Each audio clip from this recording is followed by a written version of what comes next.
प्रत्येक उपासक को ये बड़ी बात सूक्ष्मता से समझनी चाहिए कि स्पृहा का भी त्याग करना है। हमें अपने निर्वाह की चिंता का त्याग करना है, तभी तो शरणागति पुष्ट होगी।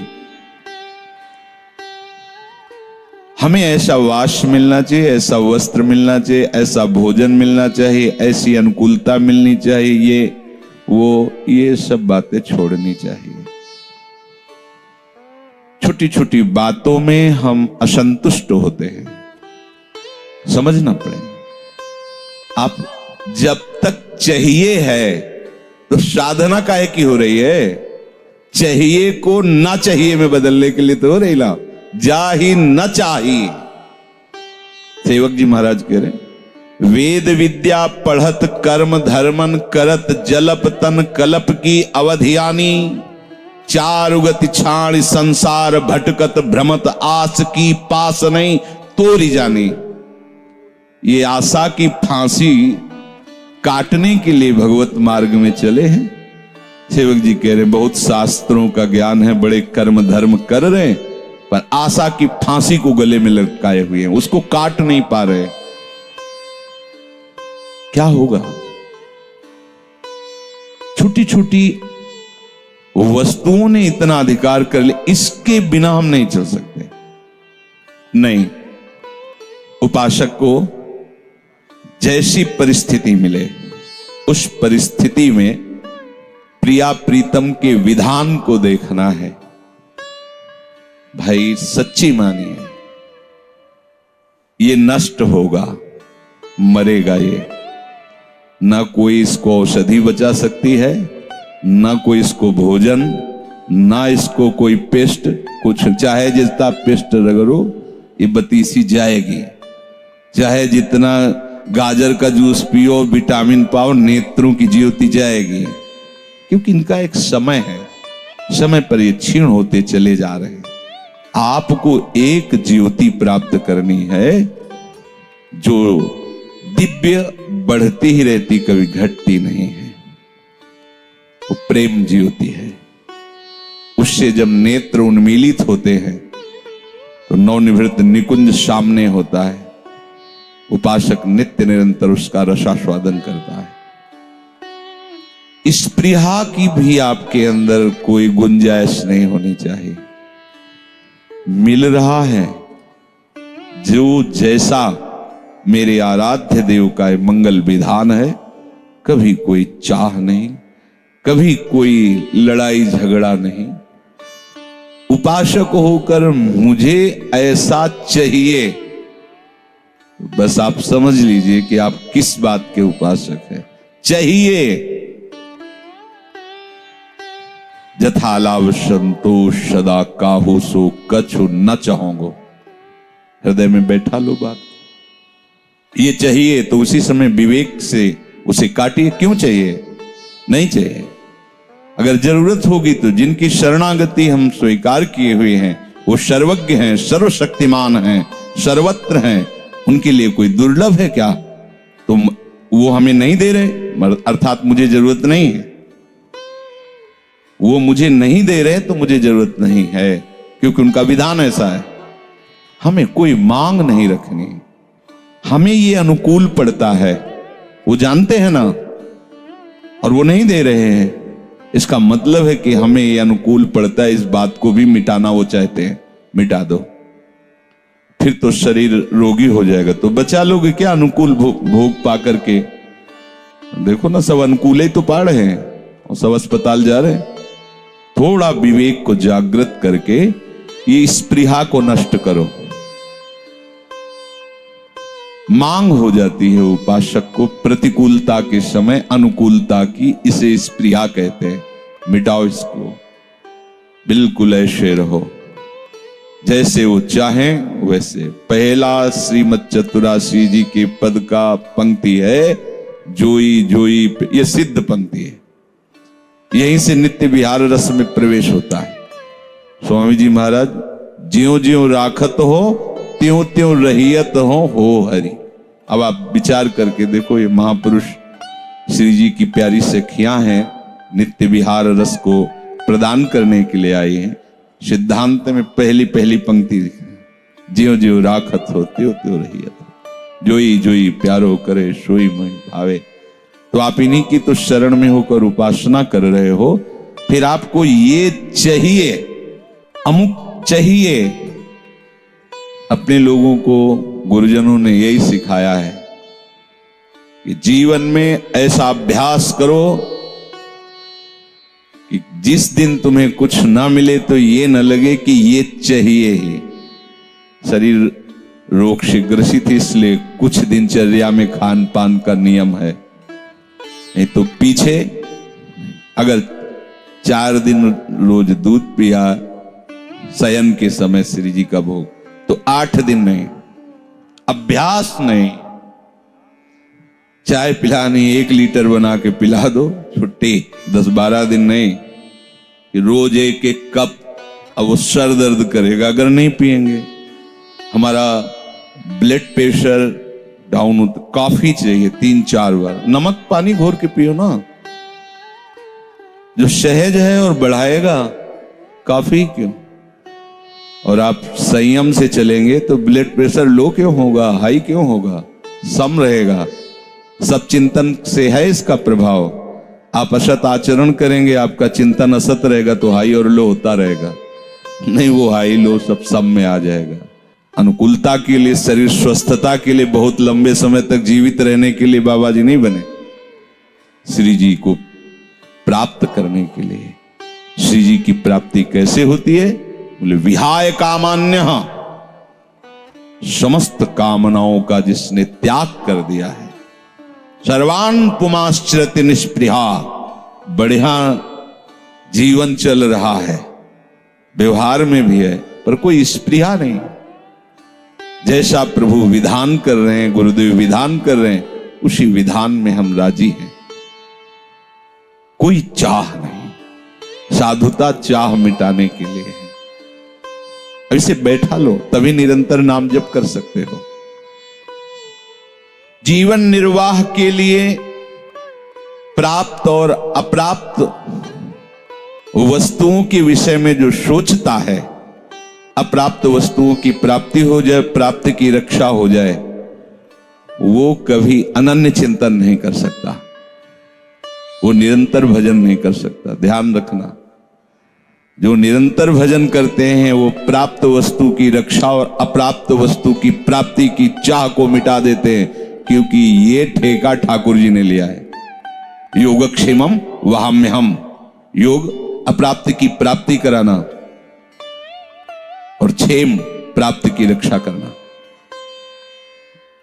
सत्संग में जो वाक्य आपकी श्रवणेंद्री में पढ़ रहे, मनन करो उनको और धारण करो। बेपरवाह हो जाओगे, बहुत दुलार मिलेगा, बहुत बढ़िया अनुकूलता मिलेगी, जो अनुकूलता और प्रतिकूलता से परे है।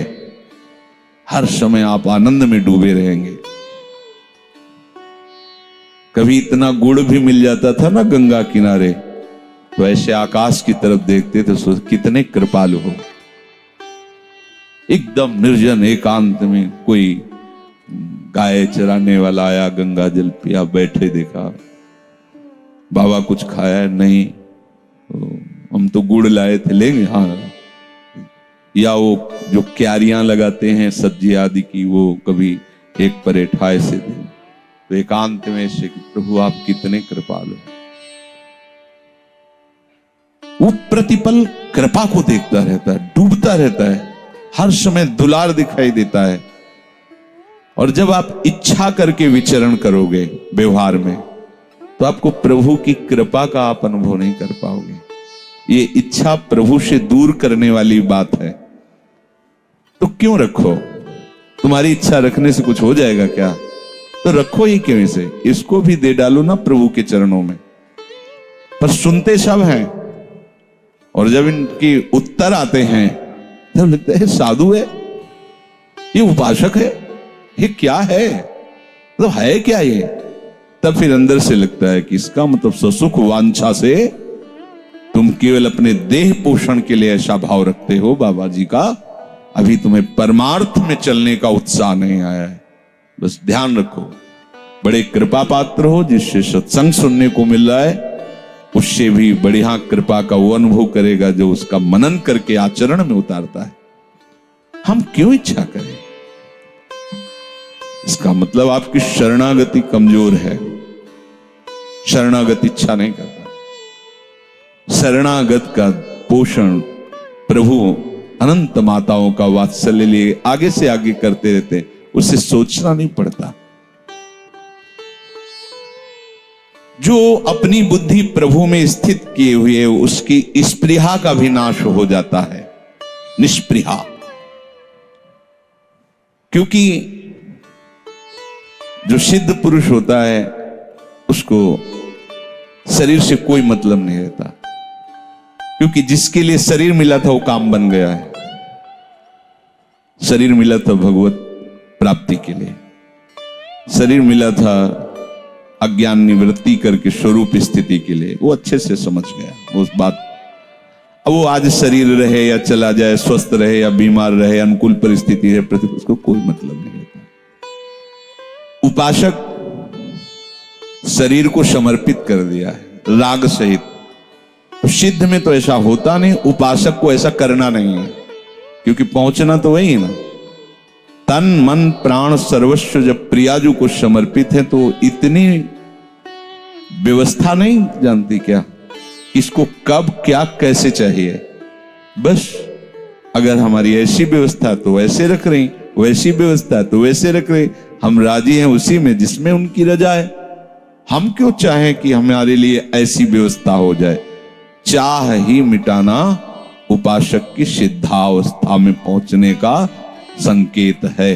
जो अपनी चाह के पोषण में लगा रहता है, देखो छोटी छोटी बातों में गुस्सा हो जाना, छोटी छोटी बातों में परमार्थ का महत्व नहीं, गुरु गुरु मंत्र शास्त्र कोई महत्व नहीं, अनुकूलता का महत्व है। देखो ना, तो क्या साधना है? अनुकूलता कोई साधना है? अरे अनुकूलता को मिटाने के लिए तो साधना की जाती है। स्पृहा भी वो महापुरुष के हृदय में नहीं होती जिसकी बुद्धि भगवान में स्थित है। उपासक को बेपरवाह हो जाना चाहिए अपनी तरफ से। तुम हो ना बेपरवाह, तब तो तुम समझोगे ना प्रभु के कृपा प्रसाद को। निष्पृहा का मतलब ये नहीं है कि वो कपड़ा नहीं पहनता, वो वाश में नहीं रहता, वो पदार्थों को नहीं पाता जो शरीर निर्वाह के लिए, ऐसा नहीं है। इच्छा नहीं करता, जैसा वास मिल गया, जैसा भोग मिल गया, जैसी परिस्थिति, राजी है उसी में। वो बात समझना।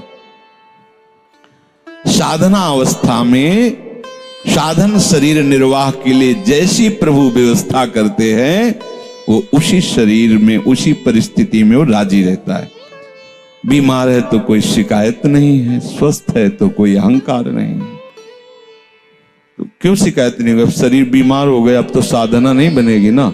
अब साधना बनेगी जिससे भगवत प्राप्ति होती है, क्योंकि तुम्हारा अहंकार अब गलित होगा। वो अहंकार गलित होकर आर्त भाव से पुकारना ही भगवत प्राप्ति का स्वरूप है। सब कुछ भागवतिक चेष्टाएं की गोपी जनों ने। जब प्रभु अंतर्धान हो गए रास में, सब भागवतिक चेष्टाएं हैं। लीला गायन, लीला अभिनय, प्रत्येक लता से पूछना, सब। लेकिन भगवत प्राप्ति कब हो रही हो? भगवान उनके बीच में कब प्रकट हो रहे? जब आर्त भाव से अब कोई उपाय नहीं रह गया है, तो रुरुदु सुस्वरम राजन कृष्ण दर्शन लालसा, तो तासा महावीर भूत छौरी स्मयमान मुखाम्बुजा। पीतांबर धरा सृगवी साक्षान मनमथ मन। उन्हीं के बीच में ही प्रभु प्रकट हो गए। जब उपासक अहंकार रहित होकर दैन्य भाव से कि अब तो कोई साधन करने लायक ही नहीं रहा, हे करुणा, वही गोपी जनों के बीच में ही प्रकट हो गए। कुछ कर सकते हो तब तक कर लो, बिना करे हुए वो आएगा भी नहीं। वो स्थिति तभी आती है जब हार गया।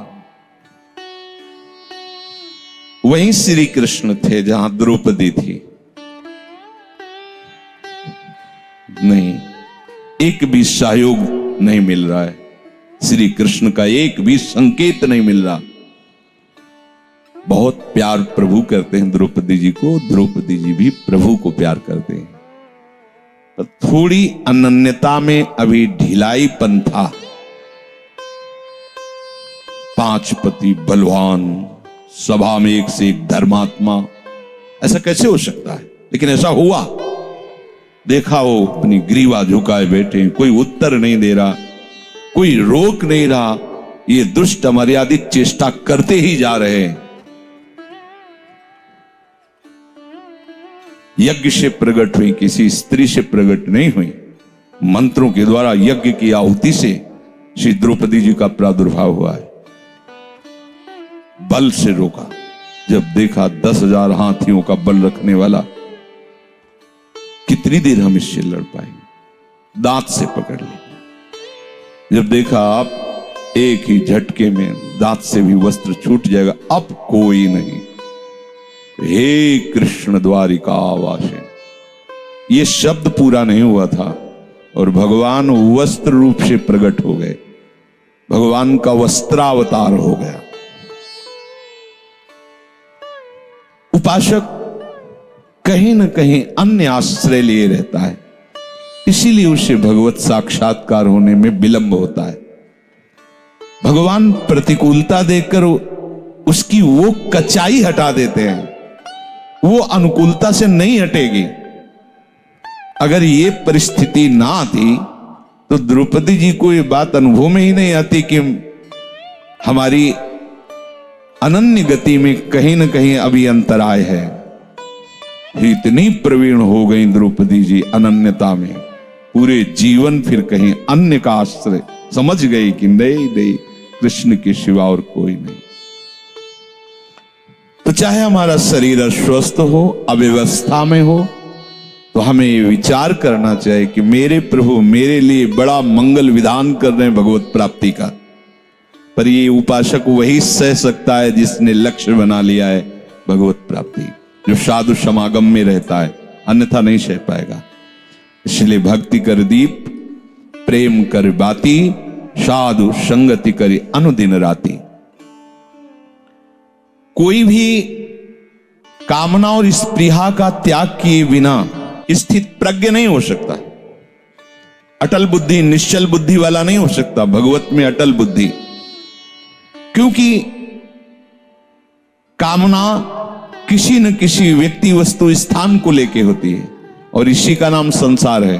जब चित्त संसार से कामनाओं से जुड़ा है तो अंतराय है ना, और जब तक अंतराय है तब तक जो परमानंद है वो प्रकाशित नहीं होता। अच्छे से समझ लो, अंतराय नहीं। आप जितना अंतराय रखते हैं उतना ही अंतराय में है प्रिया प्रीतम। आप अंतराय हटाइए, देख लीजिए, 1 सेकंड भी नहीं लगेगा, पक्का समझ लीजिए। ये संत महापुरुष जन जो है ऐसे नहीं जीते। अगर ऐसा ना होता तो प्रत्येक महात्माओं के आप वचन पढ़ करके देख लीजिए, और सब चले हैं आप जैसे ही। पर जब वो अंतराय खत्म हुआ तब उनको रहस्य समझ में आया, अपनी कोशिश करनी अंतराय हटाने की। निरंतर भजन, भजन करने में जो अंतर होता है, ये कामना स्पृहा है, इच्छा। ऐसा हो जाता तो ठीक, ऐसा क्यों ऐसा हो जाता? जैसे प्रभु को मिलना वैसा वो विधान कर रहे हैं, हमको उसमें राजी रहना है।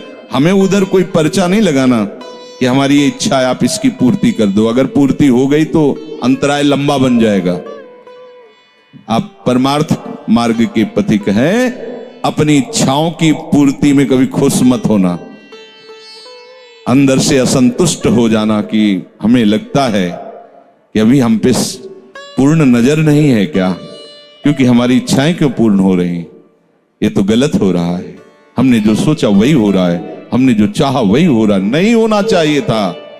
आप जो चाहते वो होना चाहिए था। हमारी चाह नष्ट होनी चाहिए थी, हमारी चाह के प्रतिकूल परिस्थिति आनी चाहिए थी, जिससे मुझे राग ना होता और अगली बार चाह करने की हिम्मत ना होती।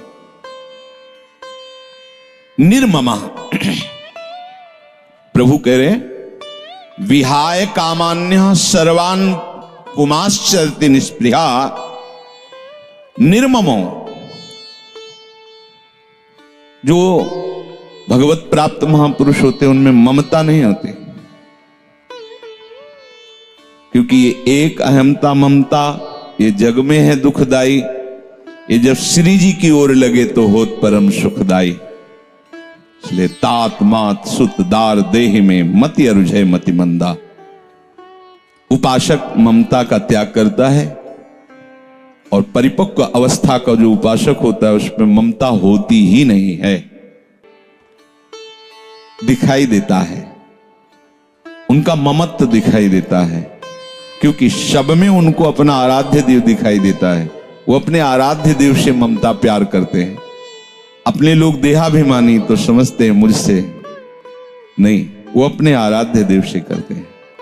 इसीलिए जब अवसर आता है तो उनको हम देखते हैं वो निर्मम, तो लगता है वो क्या था, तो तुम गलत समझे थे। वो अपने आराध्य देव से प्यार करते हैं, अपने आराध्य देव को सामने देखकर उसको दुलार करते हैं। आपको लगता है कि मुझ देहाभिमानी को नहीं, निर्ममो। जो स्थित प्रज्ञ महापुरुष होता है उसमें ममता नहीं होती है,